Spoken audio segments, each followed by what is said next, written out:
By 1970, the South Platte River was declared ecologically dead. It could not sustain life. It was lethal to consume. There were no fish. There were no wildlife. There were landfill dump sites. There were car crushers. There were junkyards.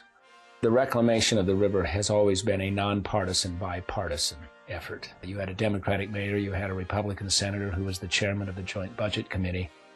But they were fast friends, and Joe went over to the mayor's office and said, "When are you going to do something about our river?" And the mayor said, "I'll tell you what, I've just found $2 million of federal funds that I can attribute to the river. Let's co-appoint a committee and make it so."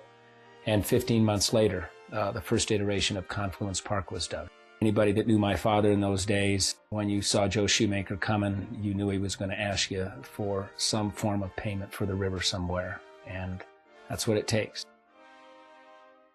I had gone through college watching my father start this crazy idea. And I caught the fever, and it has become obviously my life's work and my life's cause.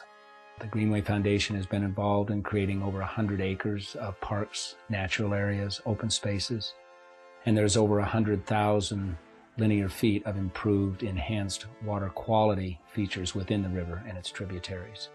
To date, $100 million has been invested into the South Platte River, Cherry Creek, and the other tributaries. Starting next month, there will be an additional $22 million invested. The conservative number is that there is a $12 billion economic benefit to the city, whether it's residential, whether it's retail, whether it's commercial, whether it's light industry, whether it's entertainment.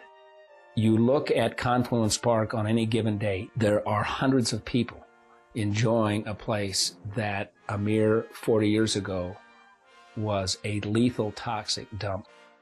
They're kayaking, they're enjoying some music, they're throwing a ball, they're watching their dog play around. There's a pulse to the river that didn't exist. There is no question in my mind that renovating and reclaiming and energizing a waterway within an urban community is one of the greatest economic and tourism tools you could imagine.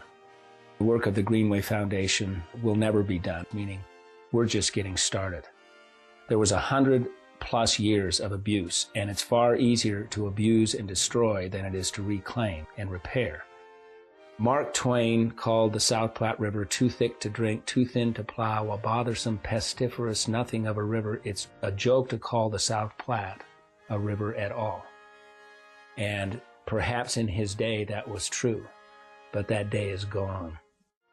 Joe really taught me that it's about the prize and it's about the result and it's not about the credit. Right up to his death, my father just loved coming down to Confluence Park and sitting on a bench or a plaza and just watching people enjoy a river. In 1974, at the age of 50, he was a lone wolf down there. I know he's proud of the work that the foundation that he created and envisioned has done. I'm lucky to have amazing staff work with me. They share the passion. It is not the work of any one individual, but I think the old man would be smiling today.